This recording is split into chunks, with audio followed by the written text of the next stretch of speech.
And so then the question becomes, when you're in Act 3 and you get to Part 2 and Part 3 of Act 3 and we hit the climax, how do you bring it all together? Hello, and welcome to the Storyteller's Mission with Zena, a podcast for artists and storytellers about changing the world for the better through story.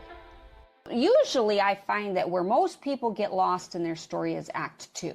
Act 2 is where it's just not as clear what's supposed to be happening in the story, and you have more leeway, but therefore you also have more chances of getting lost. But then, when you turn the corner into Act 3, what has to happen is you have to bring it all together now. Everything has to culminate. Everything has to end up a place that allows everything that's happened before to seem like it was relevant and worth it. We got to find ways to actually bring the story together in a way that ultimately satisfies the audience. Because really that's the key, to satisfy them. And part of satisfaction is surprise, meaning they shouldn't be able to predict how it's going to end.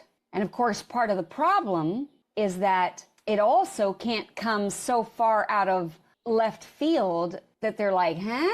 Like, it needs to make sense. It has to ring true. They have to believe that this thing would happen. So the surprise has to also make us feel like, oh, of course, of course. And that's a very tricky thing to accomplish. And so then the question becomes, when you're in Act 3 and you get to Part 2 and Part 3 of Act 3 and we hit the climax, how do you bring it all together? I think that's really what's being asked. In order to answer that question, I have to start with Act 3, Part 1. So this is the moment right after the dark night of the soul or the point of no return, right? That's the Act 2 turning point. And I like the term the point of no return because it doesn't have to necessarily be that all hope is lost. I think I say that in the course, all hope is lost, but I don't think that that's actually accurate. Sometimes it might not be that all hope is lost. It's just that whatever has happened makes it impossible for the character to not now face whatever it is they ultimately have to face.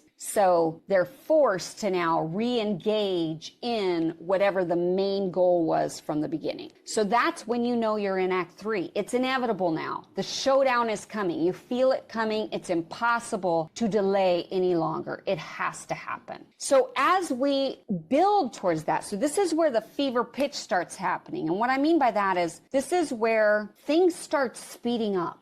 Things start happening very quickly now because we're moving to the climax. It's a feeling of inevitability. It has to happen. And so we feel it. It's a quickened pace. The urgency is all there. The character is all in. There are no more distractions and no more delays. So that means one of the main things that has to happen then once we get in Act 3 is that you kind of need to set aside for the moment any subplots, anything that doesn't have to do with the main thing. And I've seen it happen where people have disrupted the pace of their Act 3 because they stick in a scene about the love story, which just totally then sucks all the momentum out, right? You want to build on the momentum of the inevitability of the climax. So that love scene or the relationship building scene probably needed to happen already in Act 2. Now, I have said that this is also the moment where when you get in this, where if there's anything that they have to repent from, they go make it right. But you don't spend a lot of time on that. Like, let's say you're in Act 3, Part 1, and your character at the end of Act 2 has realized what a stupid idiot they were the whole time because they thought that this person had betrayed him, but in reality, that person had been tortured for the information and was not actually a spy. So now your character realizes that they have treated that other character really unfairly. And they have to be repentant, right? We've talked about this. So now the character's repentant and they have to take immediate corrective action. So they go do that. But that's part of the momentum then. And ultimately, it should actually, and this is where it gets tricky, if possible, if it can, it should work its way into part of the paying off of the resources, right? Now that this person knows that that other person, that other spy, wasn't a spy for the bad guys, but actually had been tortured for the information, and now our character goes to make amends, he can also recruit them and call that resource into play. And now I need your help. And what's beautiful about it is when you get into Act 3, however, before we get there, did you know that there are 7 crucial plot points that every story must hit in order to satisfy the audience? And if you miss even one of those crucial plot points, you risk losing your audience's attention forever. This is why I've created a free training video for you, where I break down exactly what these 7 deadly plot points are. These are the essential plot moments that you need to hit in order to deliver a powerful, compelling, page-turning story. So, be sure to check out my free training video on the 7 deadly plot points. It's going to transform your writing. Just click on the link provided in the notes or head over to thestorytellersmission.com and you can start watching this free training video right away. You can leave room for mystery. And what I mean by that is, have you ever noticed, anybody here ever read like the Dresden Files? Any of the books in the Dresden series? I really love them. They're really interesting. In it, he does this really lovely thing where he'll talk about, like, it's about to happen. We know we're going into the climax, and he'll, it's first person narration. So it'll be like, and there was just one more phone call I had to make. Or there was just one more stop I had to make, so I took a breath and I walked out the door. But then he jumps to something else and we're like, wait, what was that? But we move on so fast we forget about that. So there's this degree of mystery, but actually then it totally plays into the climax and we realized he set it up all along, but we forgot. So again, the point is, if you have a character who's like making amends or something, that should happen quickly so that you don't disrupt the momentum. And somehow then it's the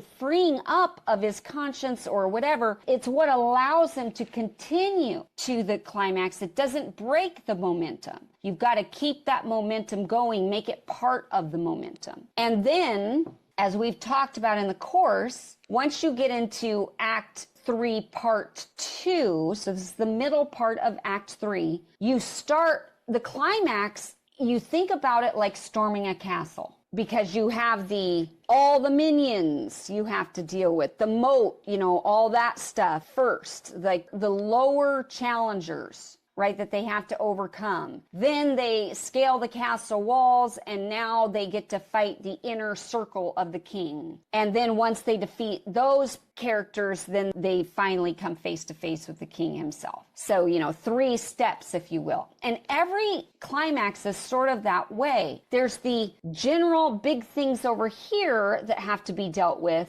and then it just narrows its way down. The middle section of Act 3 is structured that way so that they deal with the lowest stuff first, and then the next tier, and then the next tier, which is the ultimate tier, which helps you to know how to structure it. I once read, she used to be my agent. She had written a novel and had me read it. And in it, she had 2 villains, which is fine, but one of them was clearly the big bad. And then there was also like a group of thugs or something. What she did is she had the character take on the big bad villain, and then the character took on the group of thugs, and that was the climax. And I told her, you've got it in the wrong order. She has to take on the thugs first, and you save the one-on-one stuff. That's the moment of truth. And that's true even if it's a romance. It's like, okay, maybe the character is being sold off to work in the mines and has to, deal with the magistrate and get rid of him and escape the mines. But ultimately, the climax is always going to be relational and one-on-one. Whatever relationship has the most stakes. So that's the trajectory or the order that you're going to address them if you can. And then really Act 3, Part 3, the very end is you have that one-on-one confrontation, whatever it is. It's the moment of truth where they either win or they lose. And then after that, you get out pretty fast. So It's just about making sure you're addressing things in the right order to get to the moment of truth. Questions, Doug? I saw your hand. Yeah. So in Act 3, Part 3, you have the moment of truth before you get out, but all that's in the same act. You don't take care of that in Part 2. No, the moment of truth is the showdown. It's the climax. Okay. And why it's the moment of truth, it's because it's the moment where they either win or they lose. They either get the thing that they were always after to begin with, or they don't. And so it's the moment of truth because now we get to see what they're actually made of. Now we get to see if they have what it takes. Okay.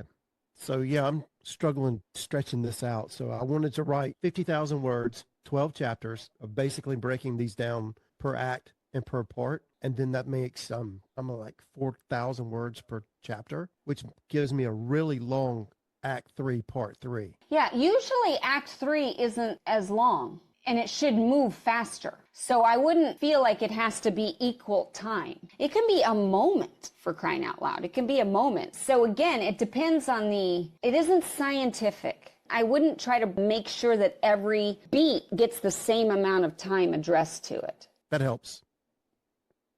Yeah, I wouldn't stretch it out. I would cut it. So I've said, okay, generally speaking, you've got Act 1, and that's, a quarter of your story. Then you've got Act 2, which is half of your story. And then you've got Act 3, which is a quarter of your story. But in actuality, okay, there are many times when Act 3 is like 15% of your story because it's happening so fast and it's all truncated, especially in a screenplay. It's the shortest in a lot of ways. And so you cut whatever you don't need and you don't want to stretch it out. You want to get to it, because it should feel like it's speeding up. No, that makes a lot of sense because that's more natural for me to do it that way.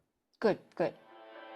Thank you for listening to The Storyteller's Mission with Zena Del Lowe. May you go forth inspired to change the world for the better through story.